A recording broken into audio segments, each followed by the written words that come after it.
Memorials and appreciation on media around the country today. It's warranted.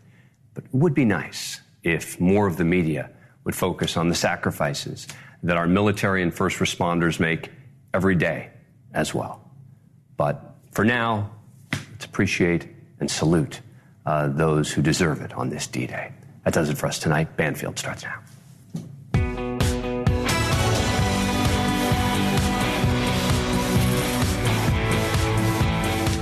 Hello. I am going to be completely honest with you.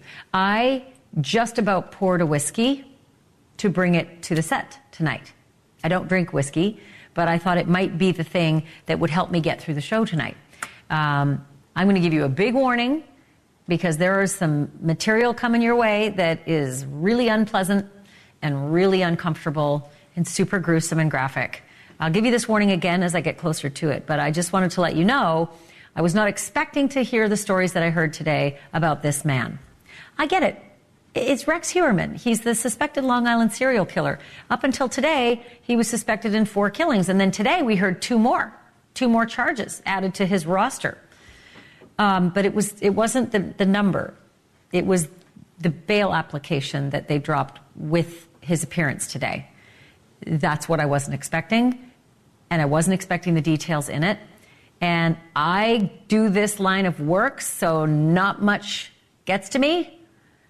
But today, that information, the allegations of what he did to these women really got to me. Because it wasn't just these women, it was an MO. It was a battle plan.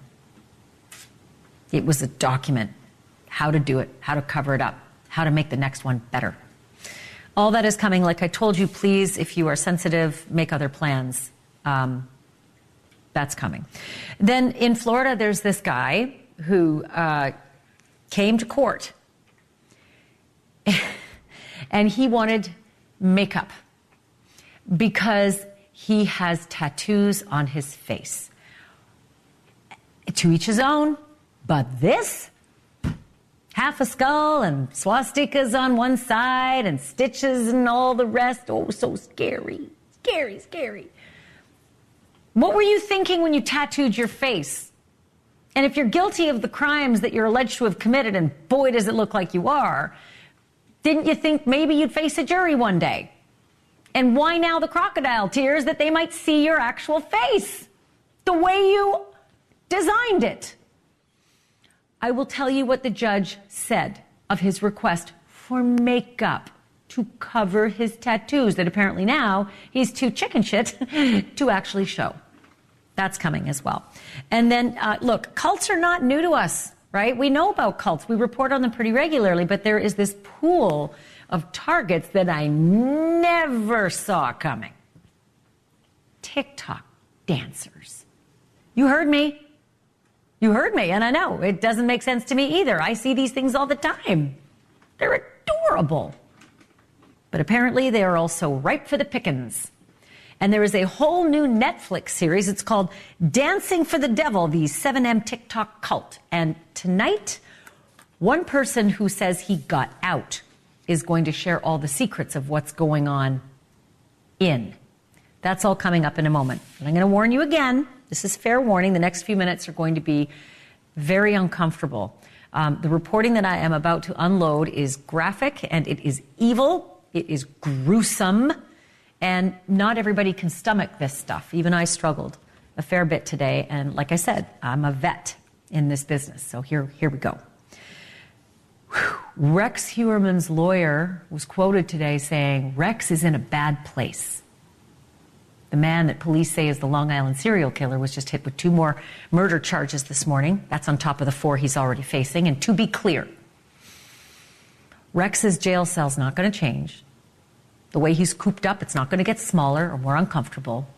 But the details that the police released today, they're going to bring a world of hurt to Rex Heuermann.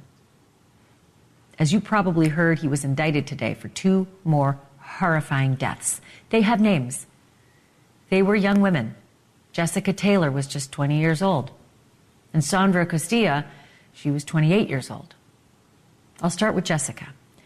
Jessica was found decapitated and dismembered in July of 2003 But her head and her hands, those wouldn't be found for 8 more years. And they wouldn't be found close. They'd be found 40 miles away. Sandra was killed 10 years earlier. That was 1993. She hadn't even been included in the so-called Gilgo Beach victims group. The way she was found was on her back, with her arms stretched over her head. Her uncovered legs were spread apart, and sharp force injuries were found to her face and her neck and all over her body. Details of both murders are simply vile, like things cut off them, places, intimate places, cut and mutilated. And allegedly, all of it was straight out of Rex Heuermann's playbook. And that's where the real stunner came today.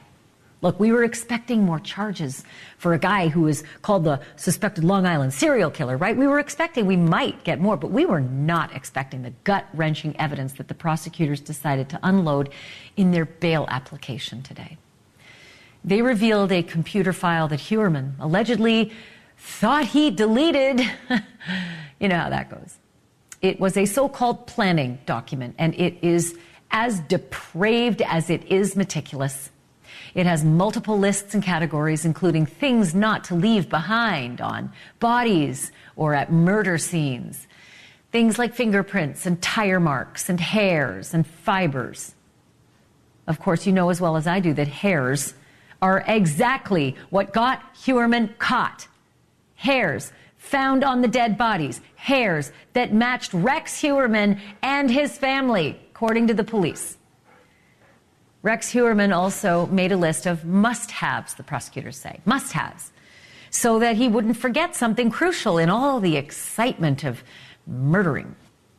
Things like booties and lye and acid and rope. Oh, make sure it's good rope, strong rope. The last time it broke, it was too thin around the neck.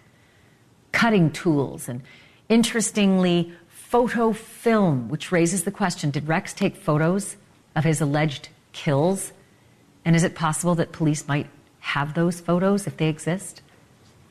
There are also lists called prep, pre-prep, post-event. I told you, this stuff was meticulous. Let's start with the pre-prep. That includes a vehicle inspection and even a weather report. Talk about thinking ahead. The prep list, well, that covers the victim's holding area. And I can see that you can see those terms on your screen. I'm going to get into that in just a minute, what those mean, especially that last one, hard point. Under post-event, he reminds himself to destroy files, change tires, burn gloves, dispose of any pics, and set an alibi. And then there is the section called body prep. And I'm going to read this one for you verbatim. Quote, wash body inside and all cavities. Remove trace evidence, fingerprints, hair. Remove trace DNA. Remove ID marks, tattoos, marks. Remove marks from torture. Remove head and hands. Package for transport. The next section is called dispose of the following. Tools and devices. T1 cloths. Now that's thought to be target 1, as in victim 1. And personal items. Drop cloths. Let me go back. It's her clothes. T1's clothes and personal items. But then he says drop cloths, and he doesn't know how to spell it. He calls it drop clothes, but it's drop cloths. Then wipes and towels. Props. Toys. Toys. We're talking about serial killing. Toys. Wood items. Anything that touched T1, target 1. What you wore. Destroy book and computer files. Burn gloves. Dispose of, we think he's wanting to say plastic bags, but he says baths, to avoid trace. And yet all those spelling errors, those are not ours. Destroy was actually spelled with an I. Destroy. Several times. Loaded with spelling mistakes. And if all of this makes you shudder, and it should, this next bit to me may be even worse. Rex calls it the thing to remember. Sound travels, i.e. bird outside. Control the amount of air in and out to control the noise made. Get sleep before hunt. Too tired creates problems. Hit harder. Too many hit to take down. Consider a hit to the face or neck next time for takedown. More sleep and noise control equals more playtime. Use push pins to hang drop cloths from the ceiling, not tape. Use heavy, H-E-V-E-Y. Use heavy rope for neck. Light rope broke under stress of being tightened. And here is where I remind you and me and anybody who's listening that all of this is alleged. It's not proven yet. It's far from proven yet. It's also light years away from the persona that Rex Heuermann showed the world for decades, while allegedly he was doing all of that. Here's the affable New York architect leaving a voicemail for a nice young woman in his networking group, and she later posted it to TikTok. Hey, this is Rex from the BNI group. I actually heard you are no longer part of the group, but I still wanted to talk to you. I had a question for you. And also wanted to touch base. So if you get an opportunity, you can always try me at the office. Or feel free to use my cell. Hope you're doing good. Hope to talk to you soon. Thanks. Well, I'm glad he didn't. I'm glad she's alive. And who knows what that phone call was for. I'm joined now by a foremost expert on serial killers, Dr. Catherine Ramsland. She is a forensic psychologist. She's the author of several books, including The Serial Killer's Apprentice, How Houston's Deadliest Murderer Turned a Kid into a Killing Machine. I'm also joined by Steve Spingola. He is a retired Milwaukee police detective and investigator on the Oxygen Channel program Cold Case. He also worked extensively on the Jeffrey Dahmer investigation. Welcome to both of you. Dr. Ramsland, I'm going to begin with you. When I saw you at CrimeCon, I didn't expect that we were going to have all of this to talk about just a few days later. But here we go. I'd love to get your reaction to the planning documents, not just the contents, but also the fact that it exists. Well, it exists for him. This is part of what he's made for himself to reassure himself of control, that he's been very careful, that he's thought of everything, he's left nothing to chance. And these are his notes to make sure that he's doing what he wants to do, and he can look down his list and check it off and participate in these crimes the way he wants to. He doesn't think this is going to fall into someone else's hands. Well, it did, and as the police have it, he tried to delete it, but it was found in the techniques that they're able to trace this stuff. Unlucky for us, I guess. But Steve, it took decades. If he's the Long Island serial killer, as it certainly looks like the evidence might prove out, it took so long to find him. And yes, there's meticulous planning, but also like a lot of sloppiness, if you think about it, because there were hairs all over all the bodies. That's true. And a lot of these guys, they live off of fantasy. I call it a mental playground. It always interested me when I talk to killers. And they planned out, and the mistakes, some things they can't control. You got to understand that. They look for cameras, they look for escape routes, they look for comfort zones to dispose of the body. And don't be surprised, Miss Banfield, if people like that watch your show and other shows. This is how they gather this information. They read articles that are written, by the experts here, and they plan this. And I also was surprised at how poor for an architect that his grammar is here. Here's a guy who's an architect, allegedly very well educated, and he can barely write. And this is how some of these people are. They've got a street PhD in corruption, and they're very good at what they do on the street, but they make mistakes in life. You're right. And if anybody thinks it's just, quick writing, that the spelling errors continue. Like drop cloths is clothes all the way through the document when he says clothes. And also destroy is written several times as DIS. I mean, he really is clueless when it comes to this part of his education. So Dr. Ramsland, I want to ask you about the gruesome details because, I mean, I had to take a break today. I really did. And at one point I actually thought, I don't even know if I can make it through the rest of the day, having just been steeped in this stuff all day long.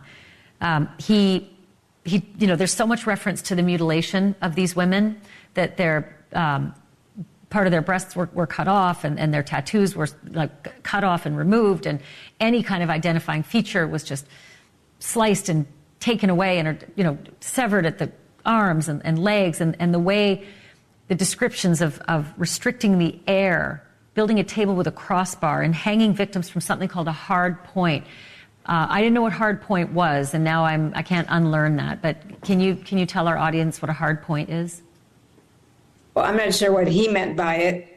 All of these things are part of his fantasy. He's anticipating, he's building up to, he probably has a target in mind. He's building up to what he wants to do. And all of this is about torture. These are things he's looked at in torture porn. These are things that he wants to replicate. He has studied other killers in part to learn from their mistakes and make sure he hasn't replicated them. For example, don't charge gas. That's one of the things that caught Bundy.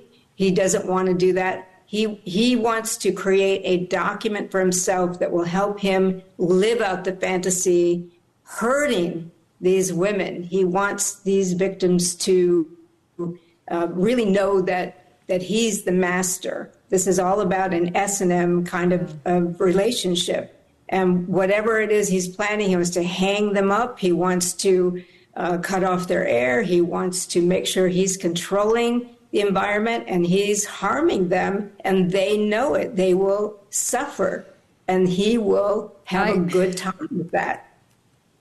Yeah, the playtime, he calls it playtime. I was hoping that these victims maybe met a quick death, but the descriptions today, and again, that the police were saying that hard point is the connection to the ceiling that's strong enough. Make sure that that's the hard point, strong enough to suspend a victim. I was hoping that there wouldn't be this torture, but it sure as hell sounds like there was just an enormous amount, to the point where he even knew he needed to mask the torture on the bodies. And actually, Steve, that brings me to the fact that he wanted to remove all the identifying features, the tattoos, any piercings, the torture marks. But we have DNA. Right. So it doesn't matter if you cut off someone's fingers or hands or feet or teeth at all. And I'm wondering if you just think that's the mark of the early 90s. That's the mark of someone who started real early and maybe had to get more sophisticated later. He did, and he got away with it for such a long period of time that he thought he was going to continue to get away with it. And most of these guys, whether you look at Dahmer and I know the doctor has looked at BTK, they get sloppy. They start making mistakes. They get very obsessively compulsive. And don't think that pornography isn't a part of this. This guy was probably a chronic masturbator.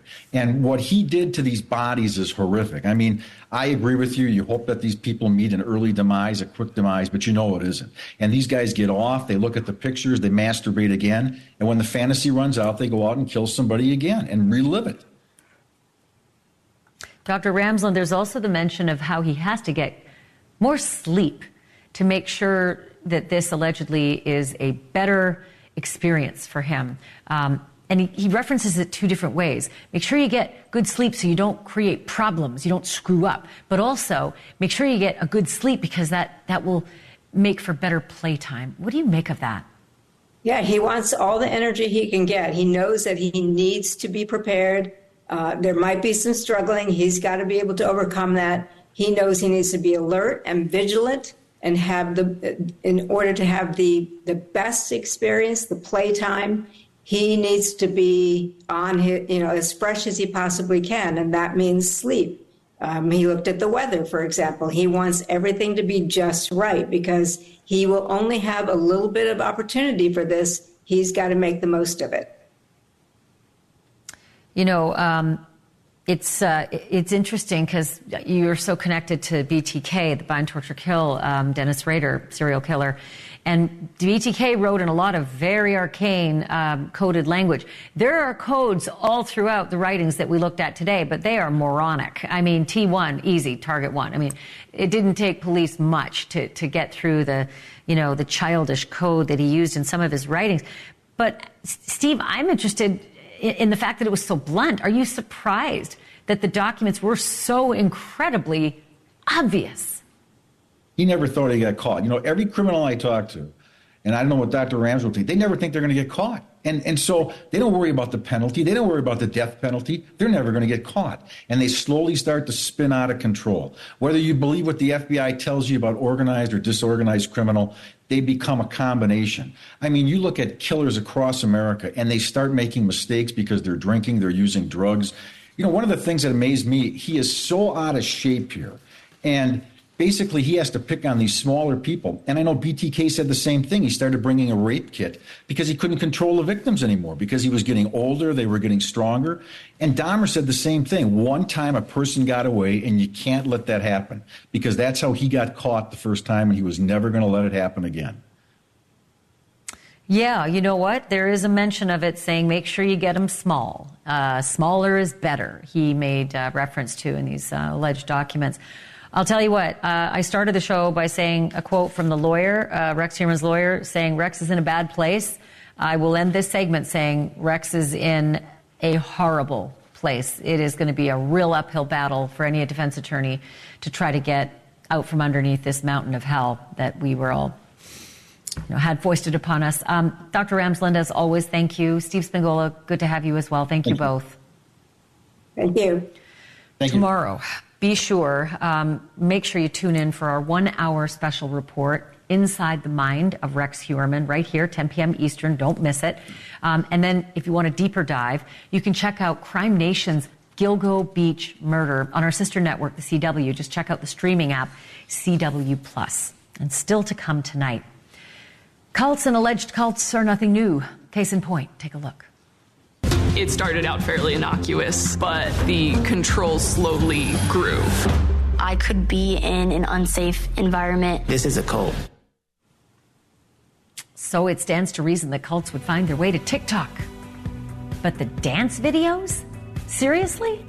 They're supposed to be harmless, fun, wholesome even. So it may surprise you to find out what is allegedly going on behind these scenes. A TikTok dancer who's now free to talk is going to do just that, about the dark side of all the happy dancing. Next.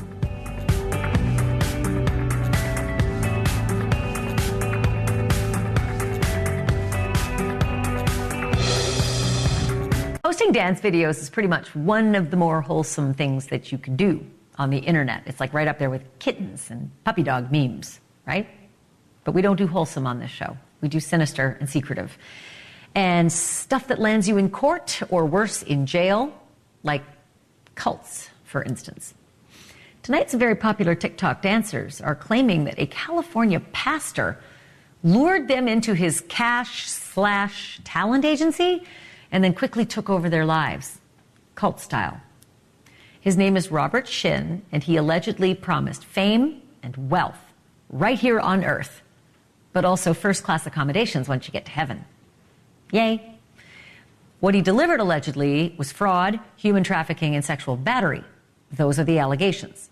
And all of this began to come out in February of 2022, when the family of a dancer named Miranda Derrick went on Instagram calling out Shin and his company called 7M Films, and then calling on Miranda to please come home, or at least please reach out. Now it is all laid bare in a Netflix series called Dancing for the Devil, the 7M TikTok cult. Take a look. I don't even know where to start. Today is my sister's birthday. We're not allowed to contact her, and we're blocked on absolutely everything. We have 2 daughters. We don't just have one. All of the dancers that she danced with, someone else is controlling their lives. I don't want to say I was in a cult. How did I let myself get sucked into something like that? Miranda and I knew that we always wanted dance to be a part of our lives. California and dancing, it was their big dream. Men and women travel to LA with their big dream of being on stage and just get wrapped up in a lot of things that aren't fair for them. 7M, an entertainment company founded by Robert Shin, who's also the pastor of LA-based Shekinah Church. This is a church, but they're also a management company. I just felt a little funny about that. When he found the dancers, he saw all this an opportunity to be like a world famous social media talent manager. It started out fairly innocuous, but the control slowly grew. I could be in an unsafe environment. This is a cult. They would say, like, cut off your family because you need to work on yourself. You have to die to your family in order to save them. As a man of God, I wasn't thinking that he would ever do anything wrong to me or someone. When you raise somebody and all of a sudden to see a shell of your daughter, I don't know who this person is. Tonight, only 6 TikTok dancers are still under Robert Shin's banner, Miranda Derrick among them. She denies being in a cult and says she's not a victim. My next guest is free of Shin and 7M, but says it wasn't easy. Aubrey Fisher joins me live now. Aubrey, thank you so much for being on. What was your experience? My experience with Shekinah was very interesting. I started hanging out with my friends, B-Dash, Vic, and everybody else. We were doing a lot of TikTok videos, Instagram videos, and then COVID hit. And so, long story short, B-Dash was hanging out with his friend, which is Isaiah, which is Robert's son. And then he started hanging out with him, going to his house like every single day. And then later on, they started having meetings. And so then Reno my other friends started tagging along with them. And then my other friends started tagging along with them too as well. So it was like a one-by-one type thing. And then so I was like, okay, fine. Let me just, see what's this about. Let me check it out myself and see how things go. And then, I just started coming around more. And then one time, Robert said something about, all right, we're going to start a management company. This was around the time when I wasn't even a part of the church yet. I was just still going to meetings. I was still hanging out with my friends at the time, but they were a part of the church and I wasn't. And then so that's how 7M came about. And then that's when he was telling me, hey, if you really want to be a part of this, it depends on how much you want it. Yeah. It seemed like he was taking 20%, which is not an unreasonable management fee, but things started to change, as I understand it. Like all of a sudden you're being manipulated into being part of the roommate club, and then freedom started to disappear. And then at one point, as I read it, you had to die to your family members in order to be committed to the church. I mean, when did you start to realize this isn't normal, this is a cult? I started to realize it when everything started shifting, when all the media started pointing out like Shekinah, like Robert Shin, and like 7M, like this is something fishy. Like everything was being exploded like around social media. And then we had meetings, and then we had services, and then we would change the dates. Like say for instance, we'll have meetings on Wednesday, we'll change to like a Thursday or a Tuesday. Or if we had like a service on Sunday, we'll change to like a Saturday. So everything was switching up. And then he wanted to have everybody like go see our families, talk to our friends, make sure that everything that you do, post it so that way people can see that everything is normal and that everything just looks like we're not in a cult at all, basically. I want to ask you. That was when I was like, okay, this is kind of fishy. Let me ask you, if I can, about Miranda. She's your dance partner, I think, in this video and a couple of other ones. Miranda's posting videos now that show her dancing with her mom and her sister. But we've been hearing that Miranda's family is desperate to get her to come home or reach out to them. So are those videos real? I cannot speak on that part because we're not there. But most definitely there is something going on, because that is something that they would do to make everything seem like everything's normal.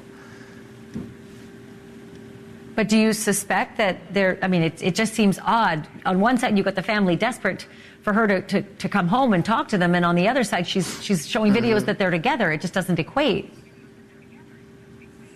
It's more so a thing where you have to show it in a way to where everything seems normal, but it's really not. It's still like they're still fighting to have her back, because we know that she's still there and she's still being controlled by Robert. And going by what he says and how he orchestrates everything. It's a whole situation. So that is why she's still talking to her family to this day.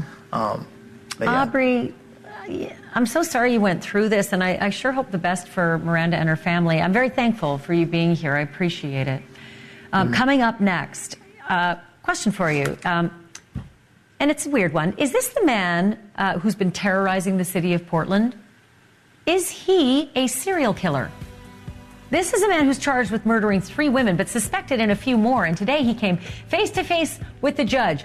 But he was also facing some other seats in that courtroom. And in those seats, the mother of one of his alleged victims and the suspected serial killer's ex-girlfriend. And they both join me live next. In a 50-day stretch at the beginning of last year, 2023, the city of Portland was on edge. And it's not because of all the smash and grabs you saw in the street crime. Instead, it was because a serial killer was on the loose, or so it seemed to most people. At first, the cops would not call it that. They wouldn't link all those women who were turning up dead. And then suddenly they did. They linked 5 women, and suddenly they had a suspect. And today, that suspect, Jesse Lee Calhoun, walked into a courtroom right there and faced the judge.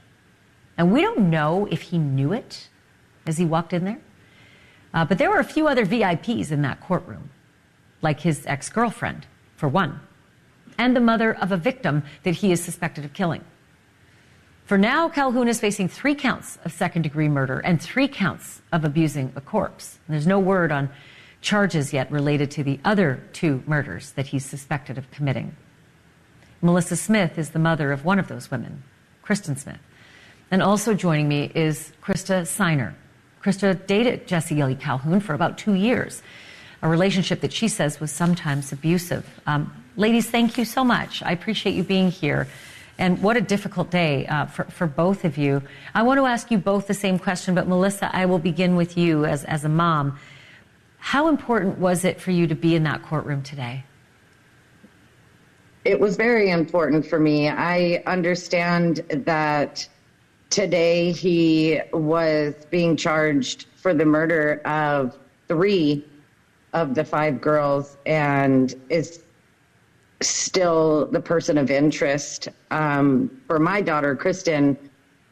But it is still important for me to be there because I am a part of this fighting families, and I'm there for those other families as well as my own daughter, you know, and it's very important to me that my daughter is not forgotten and the truth come out and be told.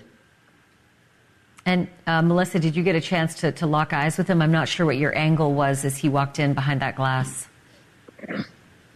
I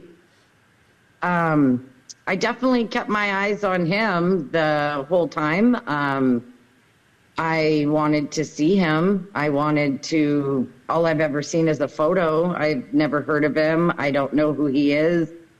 But I definitely kept my eyes locked on him. And he did look over. I think he was looking at Krista. I think he probably knew she would be there. And I was right beside her. I wanted to support her as well because I know this is difficult for all of us. All of us are victims in this, in my opinion, and it's just a horrible nightmare, and we just want the truth, and we want answers, and I will make sure that I'm there for every part of it, whether it's directly a charge for my daughter or my fighting families, sisters and daughters. I'm there for everybody and Krista, and to make sure she's okay and to help her and see how she's feeling. To that end, Krista, a very different experience for you. And there you were, you're unlikely allies, but you were sitting together, you walked to the court hand in hand. Tell me about your experience looking across the courtroom at the man that you lived with and had a relationship with, for 2 years. Yeah, it was, he didn't look the same as, I'm used to. So I was kind of fixated on that. It's very sad. This whole thing, it just is very sad. And it's been hard to wrap my mind around this whole thing.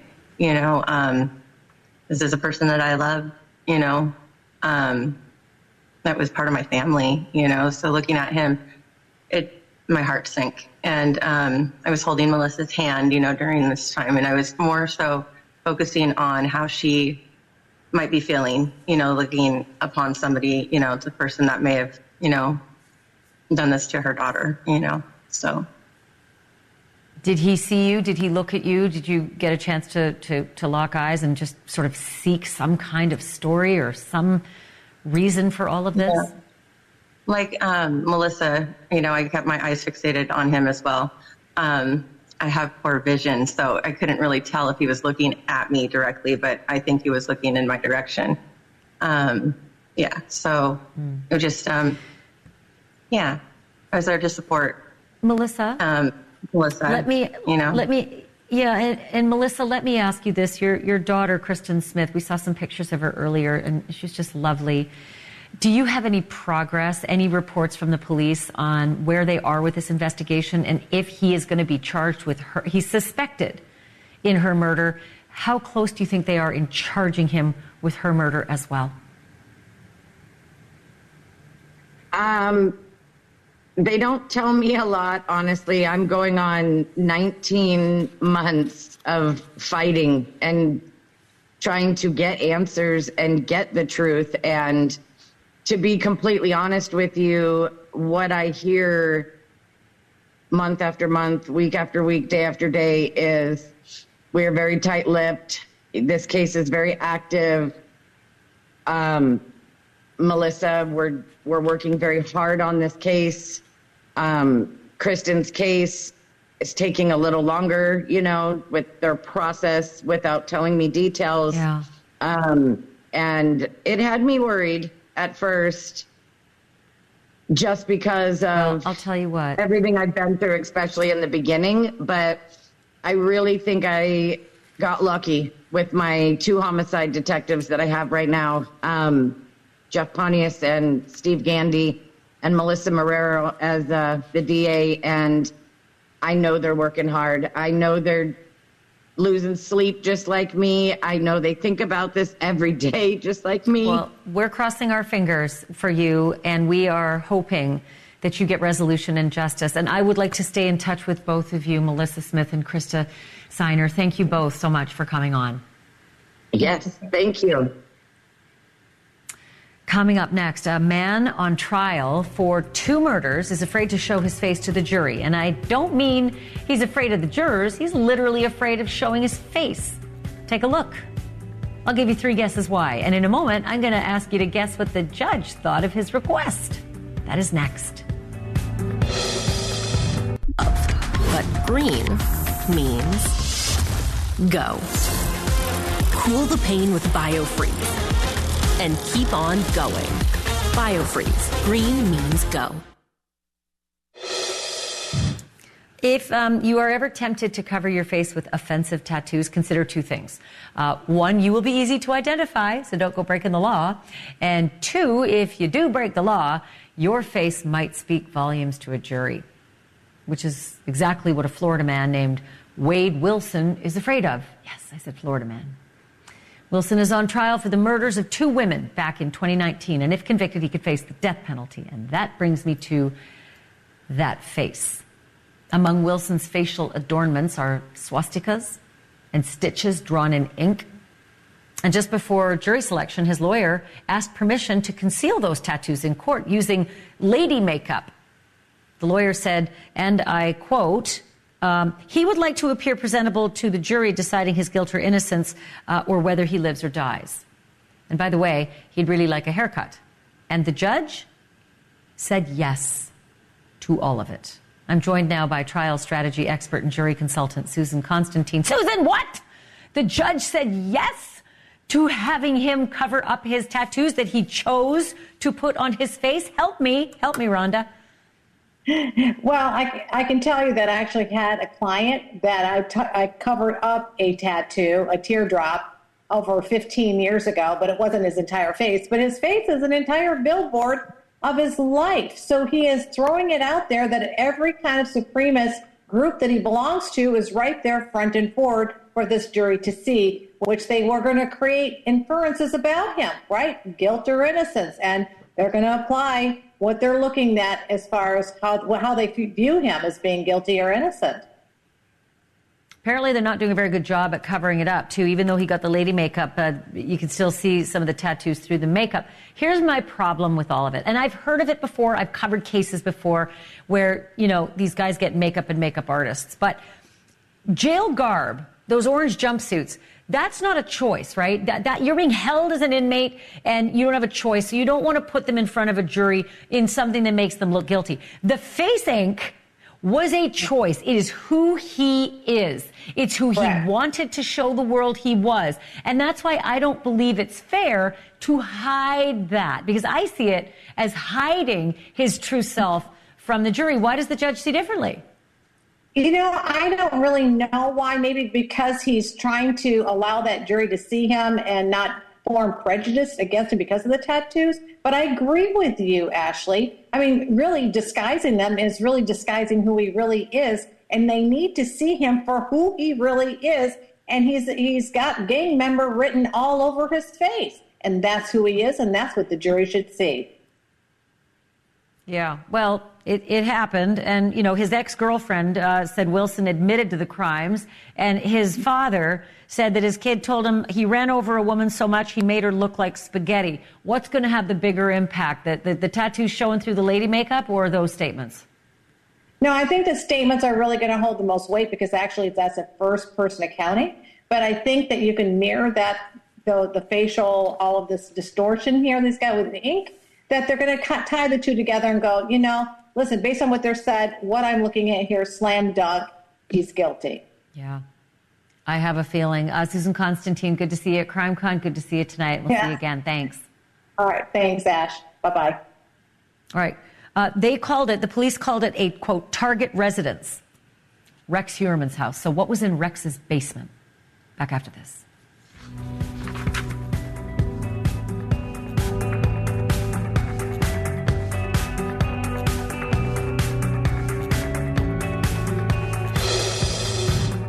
Oh, big reminder, tomorrow night here on Banfield, a 1-hour special report inside the mind of Rex Heuermann. We are digging into the allegations of the torture, not only that, but the death and the alleged project disposal.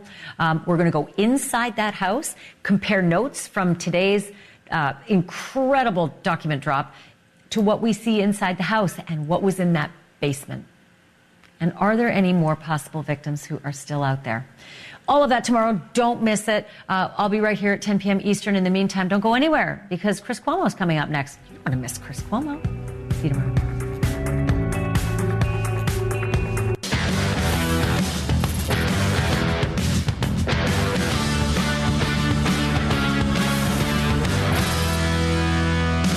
I'm Chris Cuomo, and we have breaking news in a string of murders that haunted New York for decades. And now it may have been blown open. The Gilgo Beach murders. Today, accused serial killer Rex Heuermann had 2 more murders of women charged against him.